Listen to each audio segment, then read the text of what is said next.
Daily is daily Vikings entertainment. You like that? 1, 2, 3. We just want the Vikings to win a Super Bowl before we die. I will ride with this group. Seriously, man. Please. And away we go. It's a Feedback Friday on Purple Daily. Phil, Judd, executive producer Declan with his D-Generation X t-shirt on today. Rumble week, baby. Break Rumble it down. weekend. Break it down. God, I'm so excited. It's going to be great, Judd. Do you want to come over? You can come over to my house. No, I got plans. Saturday no, I night? can't. I got Saturday. Phil is No, I'm closer going to to be at the you. Wild game. Dude, No, the Wild I can't. game. Why do you need to go Wild game on I'm going Saturday to be at the night? Wild game because I got to see this team right into the grave. That's how the sports coroner does things. Like I don't just the sports ride coroner? Yeah, I'm a sports coroner. It's a part-time job. When I got to bury this, I got to make sure they get buried. I got to do stuff. 8 o'clock face off, the end of Time a of death. very Time of death. TOD. yes. January Yeah. 27th, 10:30 p.m. Central Time. Yep, actually that was last night. That's Oh wait, exactly no! right. Oh wait, no! Hold on a second. No, They scored 2 goals. Clear. The paddles. No, I'm sports corner, and you know what? It's Saturday for me is a great day. It's one of my favorite days of the year. Hockey Day in Minnesota. That's right, it is. Oh, that's this Saturday. That's Okay. this Saturday, and it's been War around. Road, right? We're doing War Road this year. And it's been around for so long. I mean, I think it started in 2007. It's been around for so long in the state of hockey, which has also been around for so long, since 2000.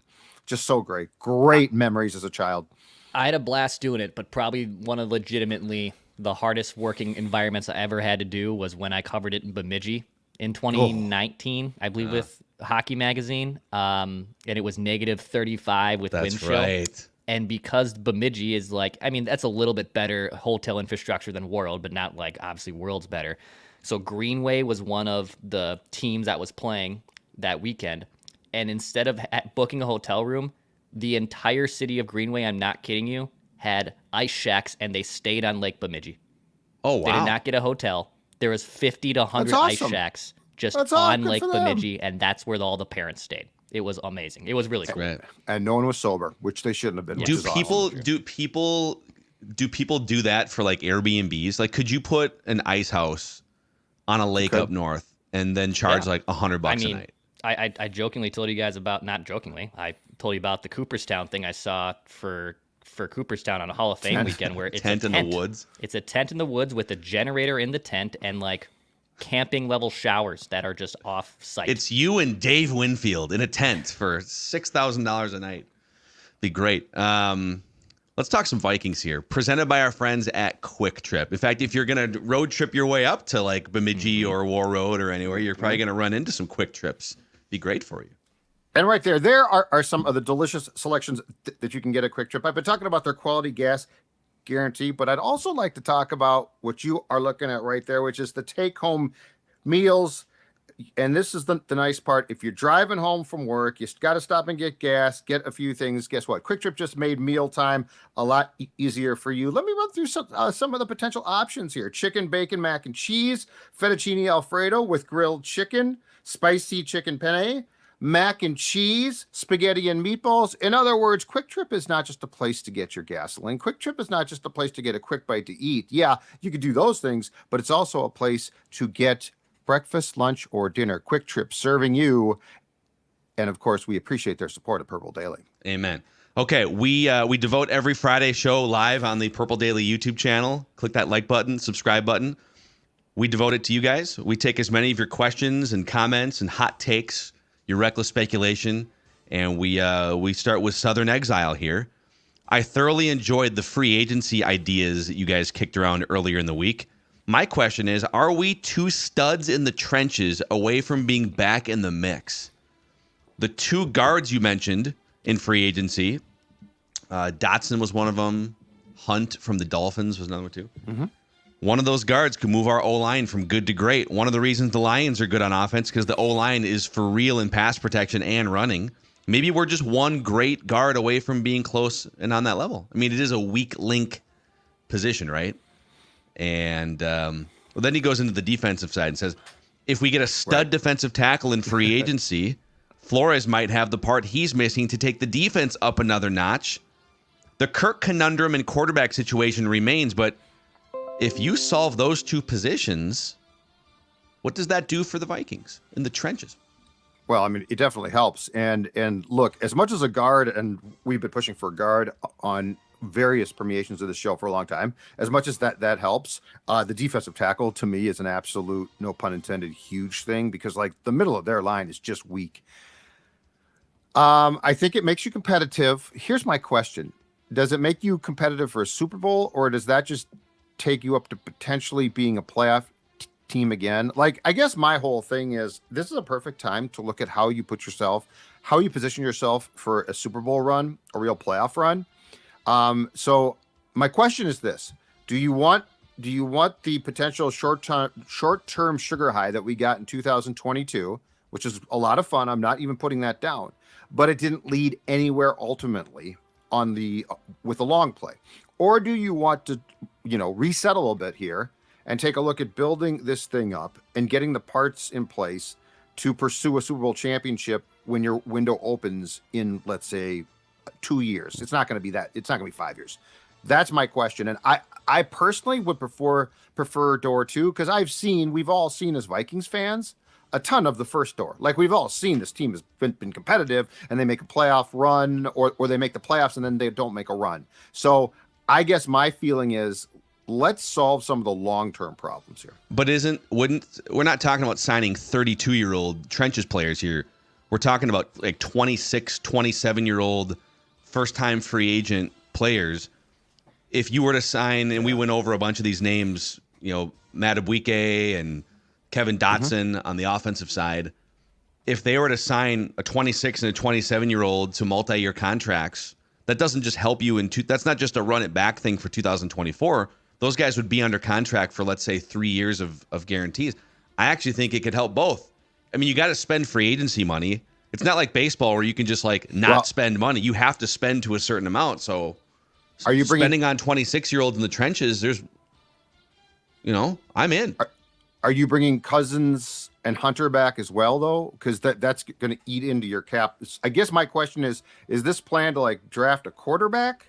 Is this plan to spend on a guard, bring Cousins back, bring Daniil back? Okay. But if you say goodbye to Cousins, let's say Cousins goes to the Falcons, it gives you even more financial freedom this year and especially beyond. Absolutely. Because really, if you bring Cousins back, you'd be doing it in part to push more money into the future. But if you decide not to do that, your 2025 cap situation is wide open. You can start filling that wide open space with free agents you sign this year.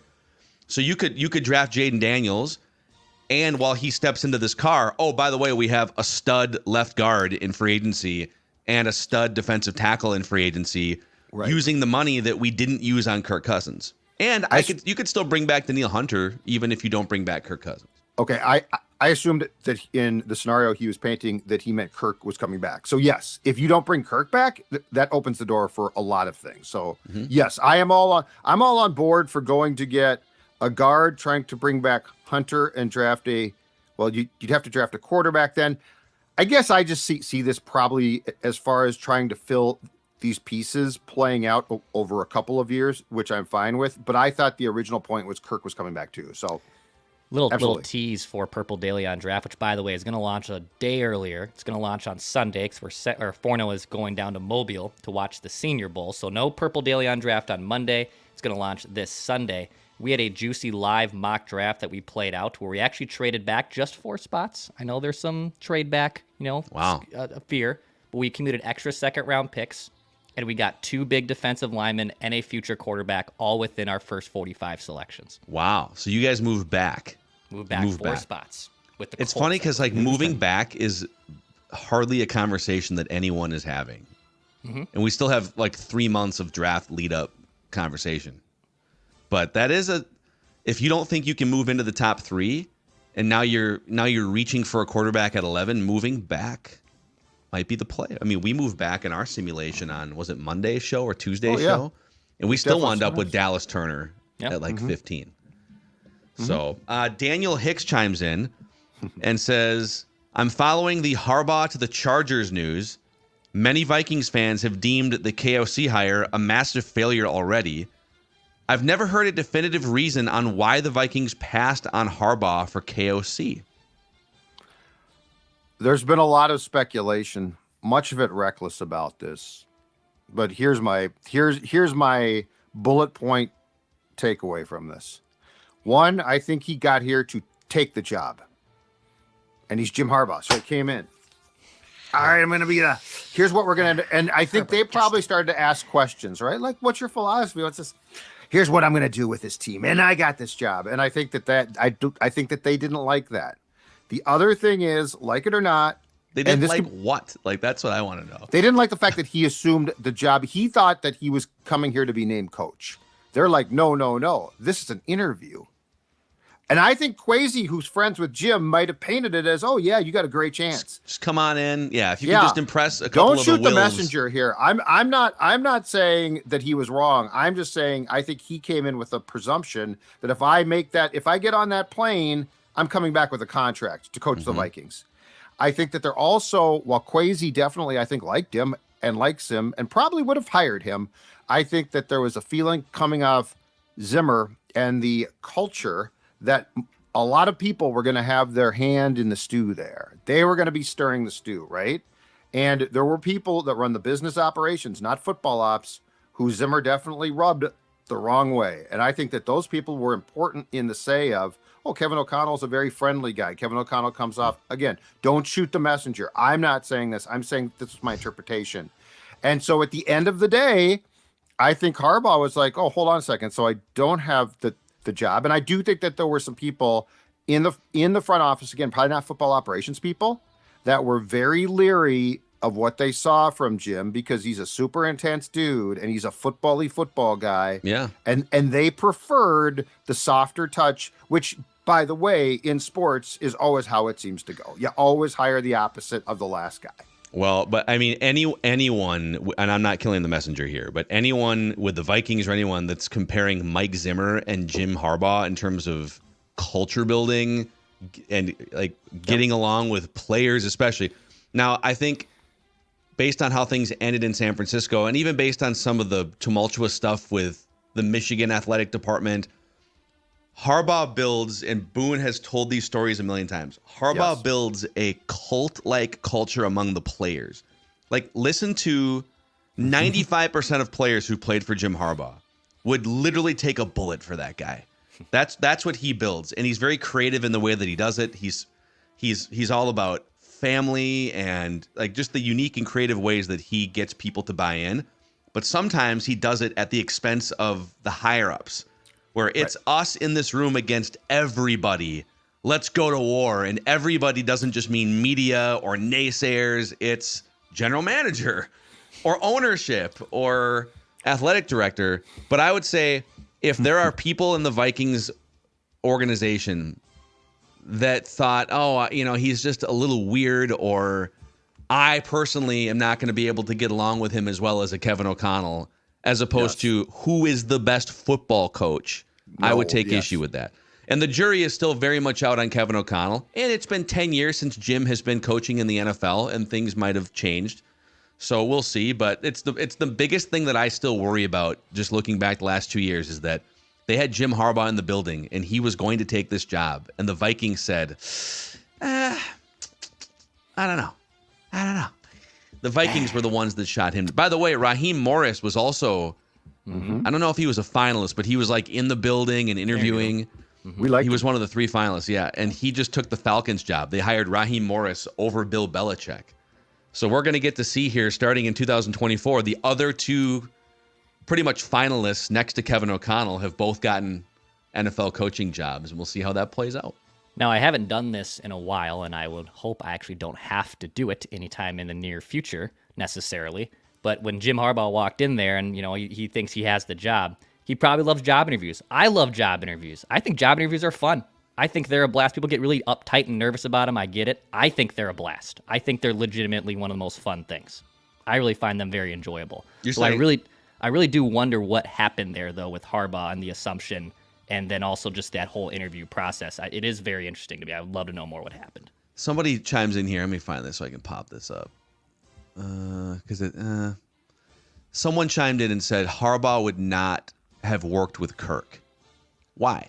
I don't know. Why do people think that? I think it was more. I think it was more of a team president type of thing.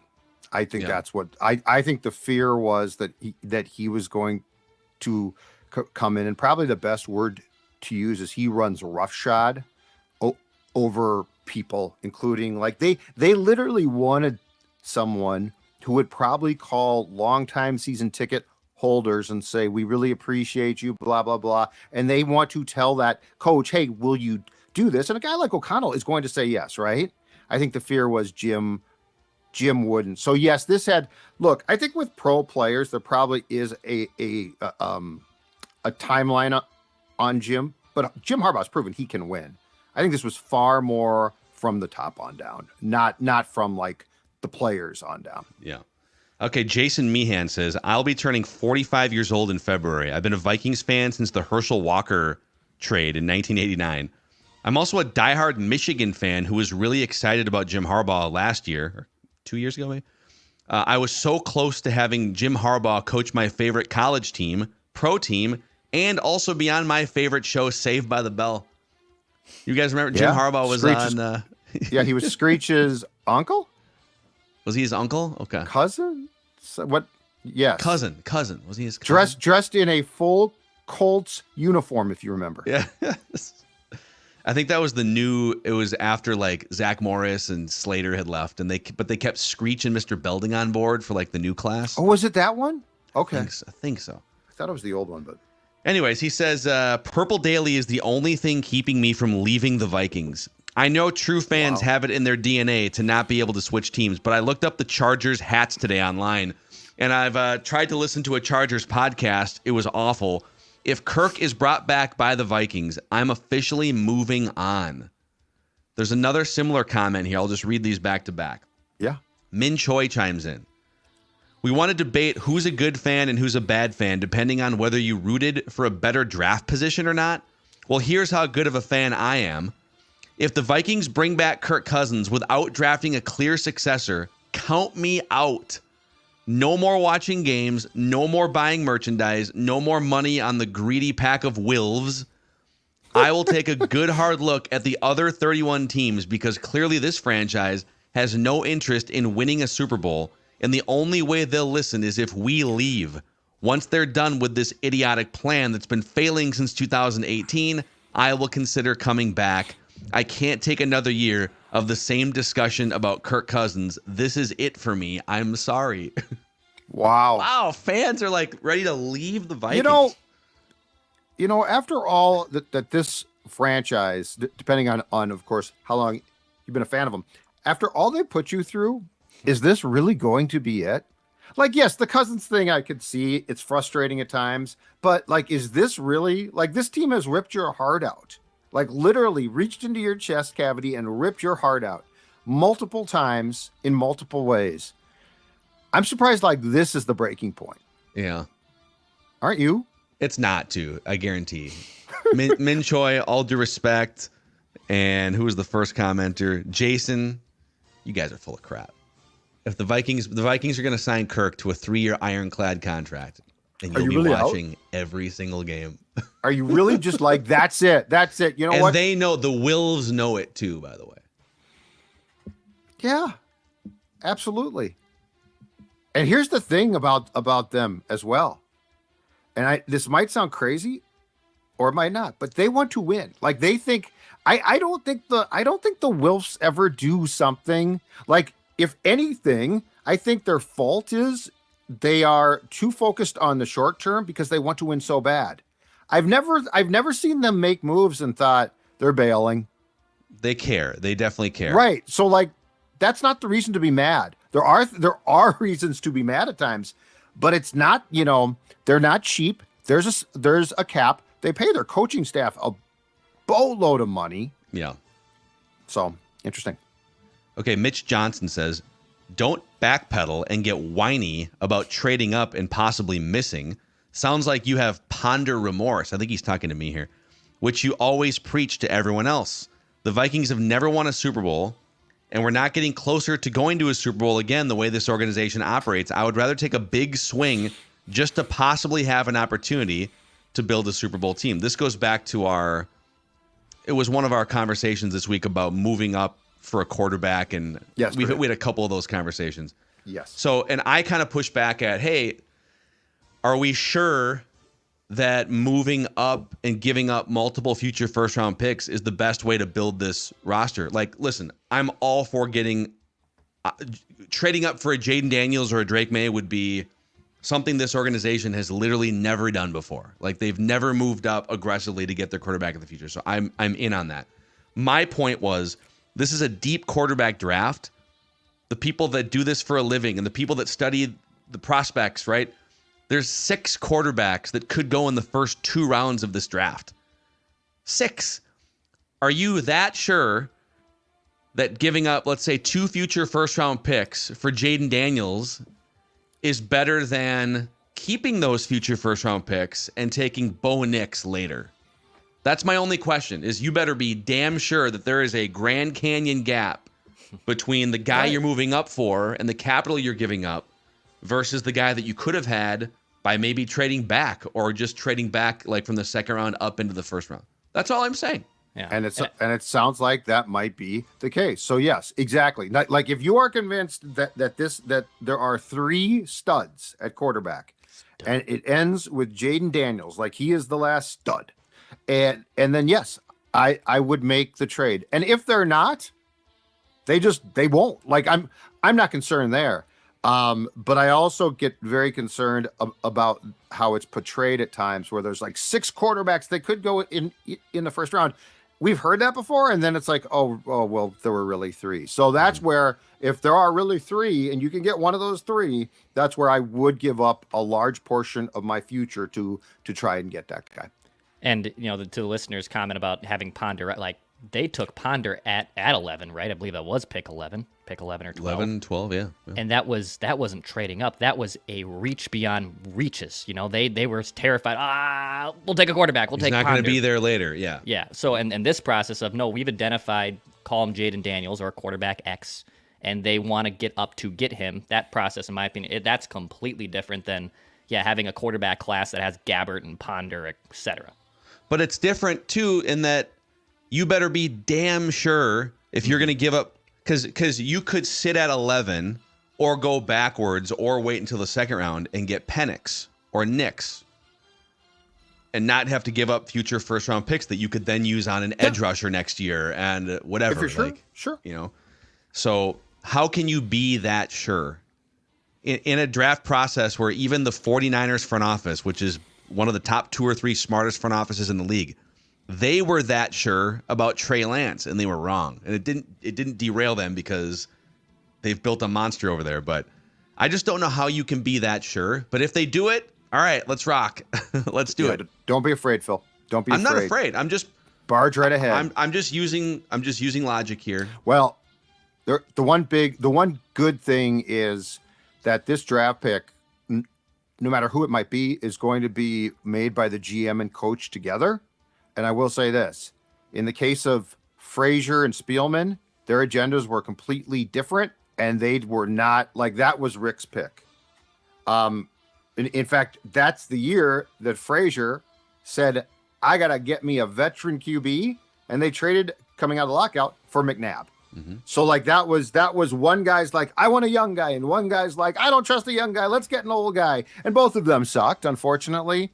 But I would say the collaborative process here, which always should involve the guy who is the coach, is much greater here. Alexander White chimes in and says, you guys have to check out this insane mock draft. I want a mock! Mock! Okay. I want to! Sounds good. We'd love to. So this is from foxsports.com. This came out yesterday. The author is Bob Rang, NFL draft analyst. Bob. Yeah, I've heard of him. Oh, yeah. Let's see what Bob has to say. So he's got the Bears taking Caleb Williams. Mm-hmm. He's got the Commanders taking Drake May. And then he's got the Patriots taking Marvin Harrison Jr. Mm-hmm. Mm-hmm. Standing pat taking Marvin Harrison Jr. It's interesting. With no one to throw him the football. Okay. Cardinals taking Nate Wiggins, the cornerback from Clemson, at 4. Chargers taking Brock Bowers, Georgia tight end. At 6, the Giants take Malik Neighbors, LSU wide receiver. And then the Titans take Roma Dunze, the Washington wide receiver, at 7. Interesting. Atlanta Falcons at 8 take Jared Verse, edge rusher from Florida State. Bears take Joe Alt, the offensive tackle, Minnesota guy from Notre Dame. Nice pick. You're noticing who's falling here. The Jets at 10 take Olu Fashanu, the tackle from Penn State. Okay. And that puts the Vikings on the clock at 11, where they select, according to Bob from FoxSports.com. Football. Bob. The Vikings take, out of LSU, quarterback Jaden Daniels. I want a mock. All right. Bob just committed what I consider, especially now, to be a cardinal sin Interesting. of mocking, and eliminates him from mock credibility. Wow. Sorry, Bob. You and I Geek bitched about this guy. a year ago, and I'll bitch about it again. You cannot do that without making trades in your own mock. You think, yeah, like, this is, I'm with you on this. Bob, come on, guy. Come on, Bob. So, if Jaden Daniels falls to 11, wouldn't it mean that the Vikings don't love Jaden Daniels? Right? Like if Well, if yeah, Jaden I Daniels get your falls to point. 11, Yes, I get the your Vikings point. don't Yes. love Jaden Daniels. Yes. Yes. And but let's say Jaden Daniels, let's say like those first 3 picks get squirrely, get a little bit weird. You're telling me Jaden Daniels, who is considered, I think, consensus-wise, the 3rd best quarterback in the draft, is just going to fall past that. That means every team in the league didn't really like Jaden Daniels. It seems That like makes no it sense. would then maybe be a reach at that point Well, in some way. but Bob, to reach by Bob to sit down and put out what I consider to be Bob. a lazy mock draft. Bob, wow, you're Bob- calling, those are fighting words. You're calling All Bob due respect, lazy. Bob. You gotta, dude. You can't drop Jaden Daniels to 11 and not have trades. You can't. You know, let me see what he wrote. Let's see what he wrote here. I closed this out, but he does have write-ups. He wrote, "I got to get to bed, so I'm doing this quickly." Wow. Oh, I forgot Jaden. I'm done with people who drop guys significantly and don't make trades. Done with them. So Bob says the Vikings have a big decision coming on Kirk Cousins, who'll be a free agent recovering from an Achilles. The Vikings don't have to take a quarterback, but if the Heisman Trophy winning Daniels is still on the board, it would be hard to pass up the opportunity to pair him with Justin Jefferson. Just a lot of vague ifs there, Bob. Bob. Bob. What about Bob? Come on, guy. Yep. Quinn from Chicago says, following up on Judd's Arizona highway talk the other day, what if we introduce a new 5-minute weekly segment called Judd's Infrastructure Rundown, where he highlights exciting, new, and interesting projects from around the world like roads, bridges, tunnels, and much more? Could be educational. I like that idea. Well, I like to expand it too, though, with my plans for things. Road construction, for instance, projects. I've talked about this before.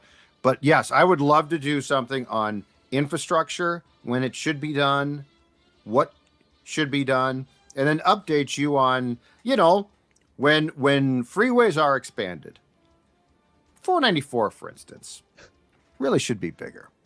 I thought they expanded it like 15 or 20 years ago. They did, but it They, needs to be, they underestimated the population boom in the South Metro. to me, it's the worst clog. Yep. That 494-35W clog Yep. is by far. I will avoid that like the plague if I don't have to drive over there. It's my opinion that in this town, we do not have traffic jams, like we call them traffic jams. But think about, unless there's an accident, how many times do you actually have to like stop in traffic? 494, you do, which is why I consider it to be terrible. But drive into like Chicago, right? Los Angeles. Yeah. You literally can turn your car off. In Minnesota, you're almost always rolling, which I appreciate. I'm not complaining about that. 494, though, problems.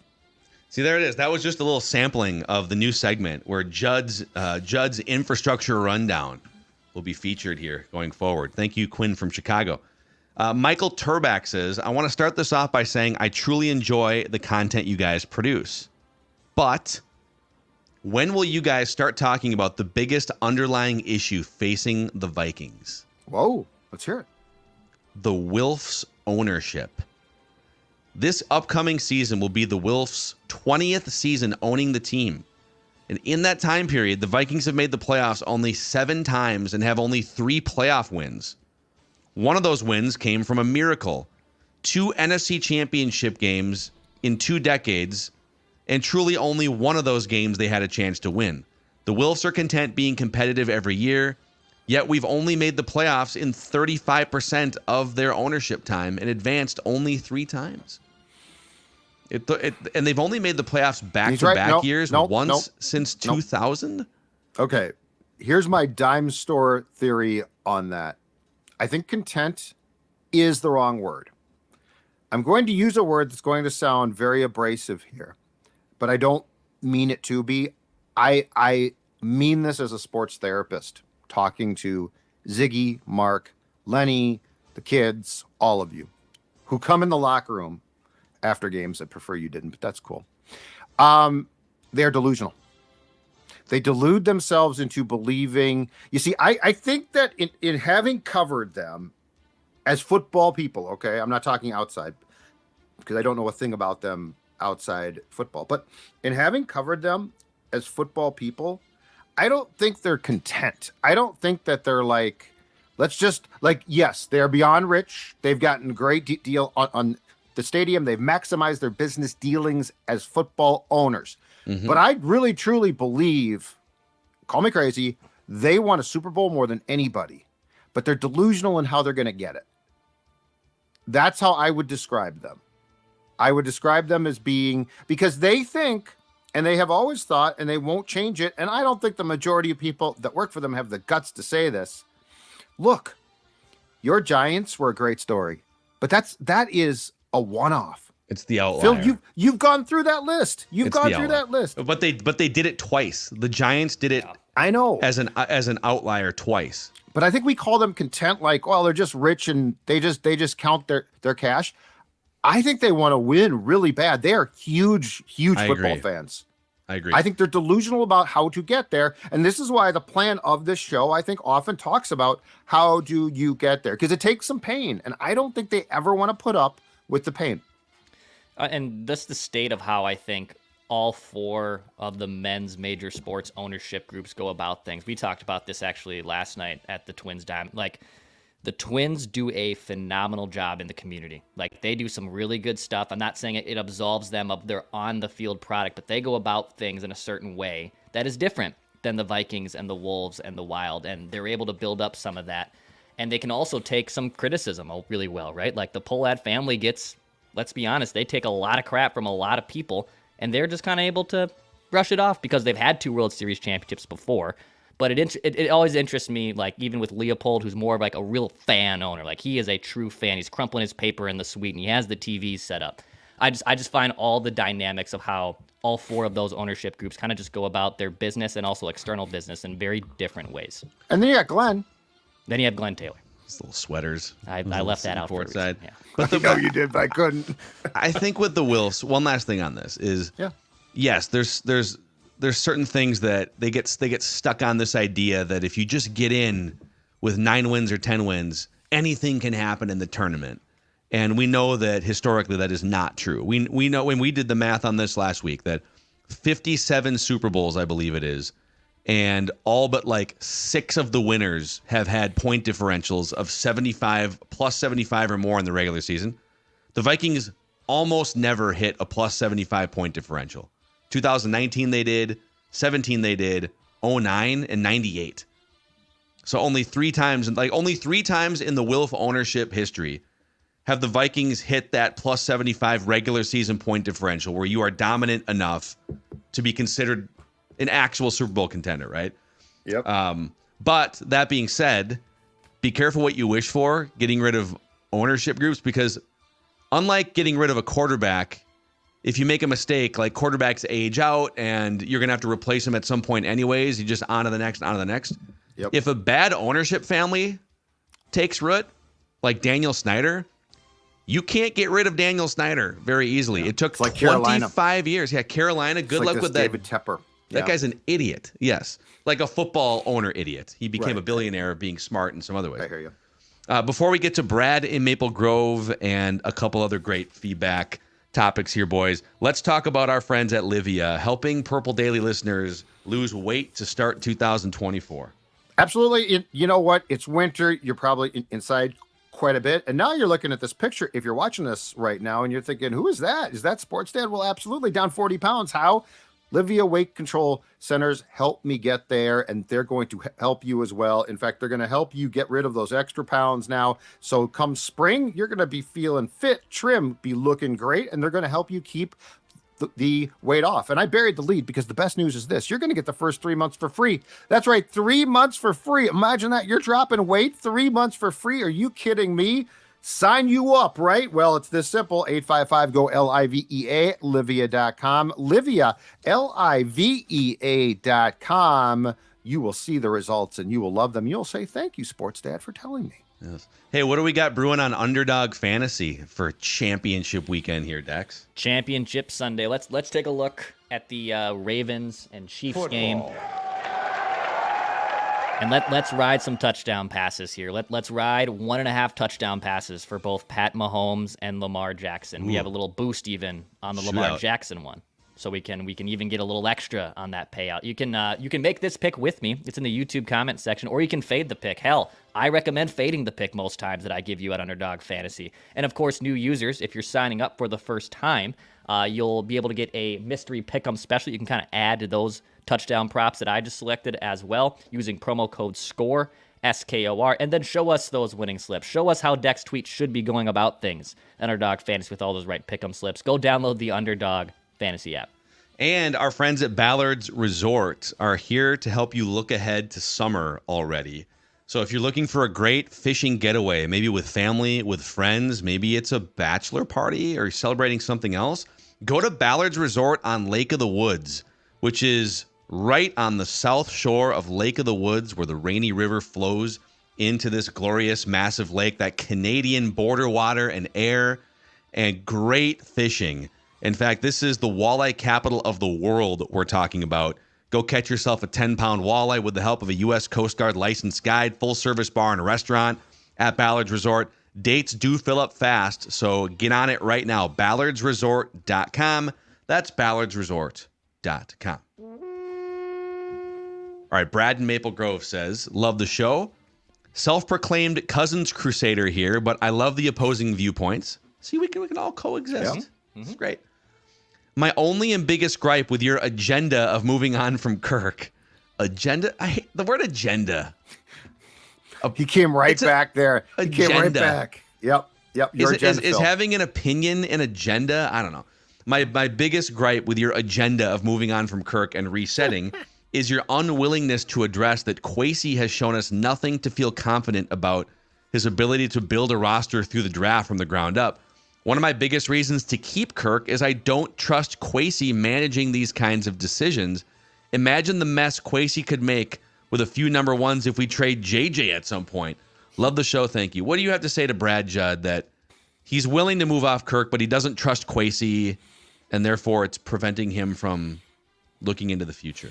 Well, quite simply, I think Brad's agenda is to fire Kwesi then. Because if that's what he's saying, his agenda, say it, not Brad. so hidden. Say it, Brad. You want Kwesi fired. You want him fired. We know that your agenda now is to get a new GM. But if you, I've said this for a month now. If you don't trust him, like if you're like, well, I just don't trust him, then what's he doing here? Like if you're going to say, you know what, we got to bring back Kirk. Why? Because we don't trust you to improve at all. Well, then Kwesi should be fired. And I think, well, first of all, he's not getting fired at any point between now and the start of the 2024 season, right? Like Correct. The next checkpoint for Kwesi is going to be toward the end of next year. How did the draft go? Free agency? How did he handle Kirk? How did he handle all these assets? Danielle Hunter, and then how does the team perform? Mm-hmm. And if the team is kind of sputtering to another 7-win season, 8-win season, and there's even more draft busts, then okay, there's a bigger conversation about Kwesi, but he's going to get a third offseason and a third year. So all you can do at this point is trust him, I guess, and see what happens. And if they draft a quarterback, it's going to be largely Kevin O'Connell's call. You would think that he would have. Like Kwesi's not going rogue right now. I locked my office door. I'm deciding on the quarterback. I'm the quarterback whisperer now. I'm the quarterback now. Dylan Pease says, you guys think that this team isn't in a position to go get the quarterback yet? He says, don't you guys think this team isn't in a position to get the quarterback yet? If they let Kirk walk, take the defensive tackle in the first round, take a flyer on a quarterback like a Flacco type, and keep building your roster, you'll still be competitive. But once you build up the trenches, maybe add another corner, and finally fix the run game, then you trade 3 firsts for a quarterback versus risking drafting a bust and then having no picks for a roster that needs upgrades. There is a case to be made for if Jerzon Newton or an edge rusher is the best by far player available, keep building your team with that first round pick. It is more complicated than just go draft a quarterback no matter what in the first round. Like, I think we all agree there, right? Yeah, and you know what? If there are 6 quarterbacks that are considered potential starters, 3 of them are studs, and they're all gone, then yeah, it's a good point. Do I think the fan base would be pleased? Absolutely not. But if you stand pat at 11 and take an absolute dominant guy that can rush the passer or defensive tackle, yes, it makes some sense. Again, the question is, what's the team's goal? This is what we don't know. We have no idea. Like, we know that they want to win a Super Bowl. Okay, that's great. But what's the path? Like, we are literally planning a trip across the country, and we know where we're going, but no one has told us yet the means of transportation or the route we're taking. Yeah, if we run into a freeway that doesn't have enough lanes and we have to stop because there's bad infrastructure, we're going to have to stay at the Motel 6. Where we'll leave a light on for you. Judd here for Tom Bodette. Motel 6. Well, Judd and Tom Bodette here for Motel 6. As long as they have cable, I'm in. Cable TV and ceiling fans. Yep. Oh, God, I love a good ceiling fan. I miss ceiling fans. You don't have one in your bedroom? No. Oh, I have one in my. Really? I sleep with one year round. I've got a fan that I turn on, but I love a ceiling fan. Yeah, that's great because it's like the top down. It just gets all the air circulating. You just got to dust them a lot. You got to dust them a lot. They get very dirty. Careful, yeah. True. Another Bob chimes in here. Bab, you son of a. He says, I cannot for the life of me understand the logic of signing Justin Jefferson to a huge contract when the person he would depend on to throw him the ball hasn't even been identified yet. With no quarterback at wide receiver, which is such a position of high injury risk, and especially when there are so many holes on the defense, signing JJ would be stupid. Instead, here's what the Vikings need to do. Hear me out. He's got a multi-phase plan. A lot of confidence here. Bob, he says, sign a cheap, proven veteran as a bridge quarterback. So like a Minshew, a Tannehill. So you'd be able to sign those guys for probably like $30 million less without having to commit for much more than 1 year. Trade Jefferson to the Chargers for the number 5 overall pick and a first round pick next year, plus a third this year. We can get back to that in a second. JJ plus Herbert under Jim Harbaugh. Everybody would be happy. Offense would be explosive. And then now you got the 5th pick, he says. And then he also talks about maybe leveraging that 5th pick in another trade if needed. What do you think about that? We've all been kind of just gung-ho on signing Justin Jefferson. We did do an episode last week where we kind of broke down, okay, what if they decided to trade him? So what's his goal with the 5th pick then? Let's start with let's say the Chargers, who already have their quarterback, let's say the Chargers were to say, you know what? And they're in cap hell right now, so they'd have to find a way to make this work. But we'll give you the number 5 pick and a future first for Justin Jefferson. Let's just start there. Would you say yes to that? Number 5 pick, future first. And they're gonna have to pay. And they're gonna be good. So they're gonna be at least like probably a 9-win team. So you'd be getting an extra first round pick in 2025, and it would be somewhere around the 20th pick. Yeah, I need more than that to be and I'm not sure that they would do it, but I would need more. What am I taking with the 5th pick? And that's the question, because it doesn't guarantee that you're going to get a Jaden Daniels, but you could move up then from 5 to 3, much easier. Yeah, that'd be a really easy trip up the board, unless those 3 teams are guaranteed to take a quarterback. Starting off, I would need more. Okay, so that's just my starting point. Boy, that would give you 4 first-round picks in the next 2 years. Yeah. One of them being a top 5er.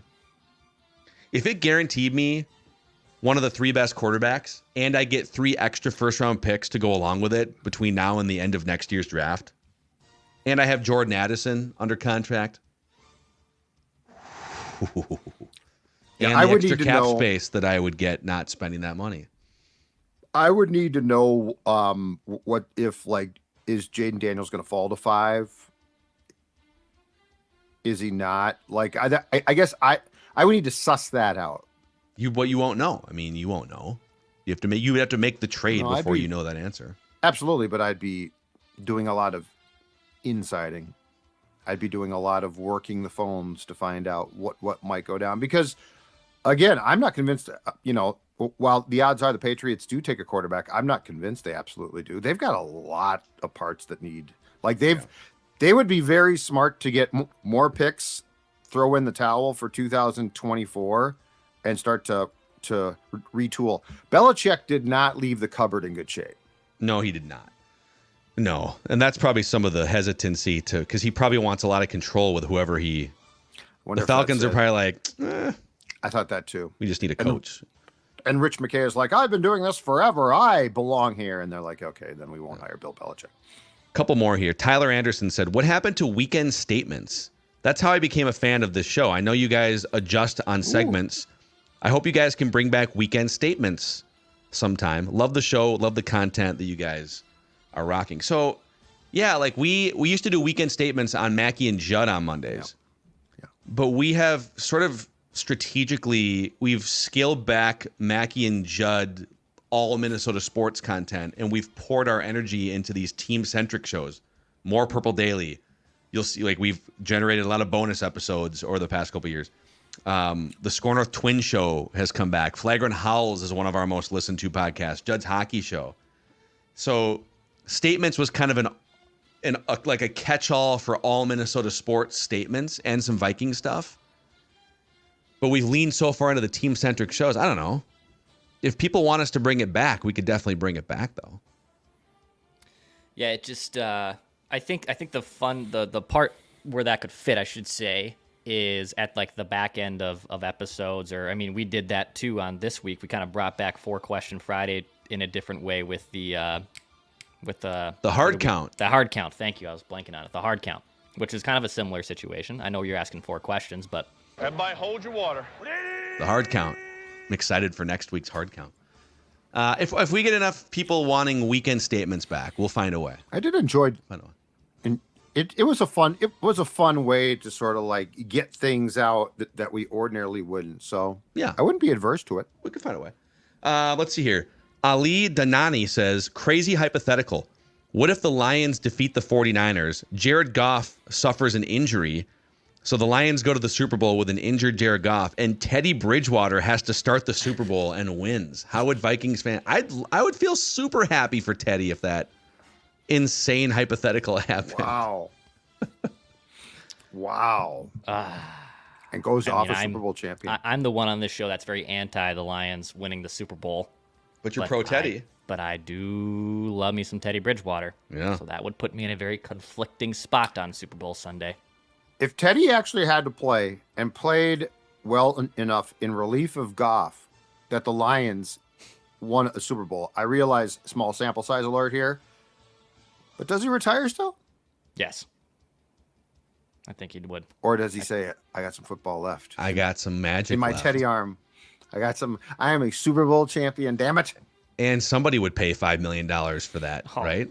God, if he slung it around for Dex, if Teddy can win a Super Bowl with Detroit, Kirk Cousins walks, and I guarantee you that Teddy Bridgewater does not only not retire, but is a Viking. is playing his home games at US Bank Stadium next season. Are you agreeable to a Lions Super Bowl championship? I'm open to it. Wow. I'm open to it. But I mean, I think even if he in that weird situation that he leads the Lions to a Super Bowl win in a couple weeks, I think he's done. Yeah. He's accomplished a lot or accomplished as much as he could, and I think he's done. Don't stop believing. Don't stop believing. That's all I got to say about this. Okay, Steve Perry. Big Steve Perry guy. I love Steve Perry. John Wellhouse wants us to bring Rick Spielman on the show. Rick, do you think he'd come on the show? Probably not, but it's a good question. I mean, I think he would. I bet he would. I think he would. Okay. You could just shoot him a text. Would you shoot him a text, or would that be weird for you guys? I don't have his number. I was talking to you Judd. Have his number? Okay. Oh, yeah. Hold on. I know that you and Rick Spielman, Declan, are. Well, you did say you guys, so I thought I was like, I don't talk to Rick Spielman. I've got a number for him, but I don't know if it still works. I could. Or you could give it to me, and I could text in case he hates you from your lead Vikings beat writer. Well, it'd be more fun if he said "F off" or something. Sure, check in. Let's see. You know, it would be a. Hey, I Rick, think it would be a fun episode if he came. What's on. shaking? Why couldn't you find a quarterback? Ever. And then he leaves. Yeah, we'll do some digging and see if we can make that happen. All right, we got to run here. Yeah, I got Great batch of feedback from you guys today. Hey, Phil, the hat. Where's it from? That's a great hat. NBA on NBC, baby. No, I know. But like, did you buy it online? Instagram, targeted Instagram ad just got me. I don't even know what platform it was. That's a great hat. Looks like a PacSun potential find, because I found a couple PacSun things that are like that. Looks like maybe a PacSun find. It's not from PacSun, but it was some random like online. Nice, yeah. I've stooped for those. That comes right into John Tesh. Like I saw that and I'm like, Tesh. Basketball, gimme the ball so that I can go dunk it. I can't get used to Fox's college basketball having that as their theme song now. I can't, I love it, but I can't adjust to it. It's going to be great when the NBA Finals are behind the Peacock paywall in 10 years, but they got this song back. You're not wrong. I would pay just for this song for the NBA Finals. All right, we do have to go here. Thank you guys for hanging out with us on this Friday morning live edition of Feedback Friday. It's Purple Daily, where we just want the Vikings to win a Super Bowl before we die.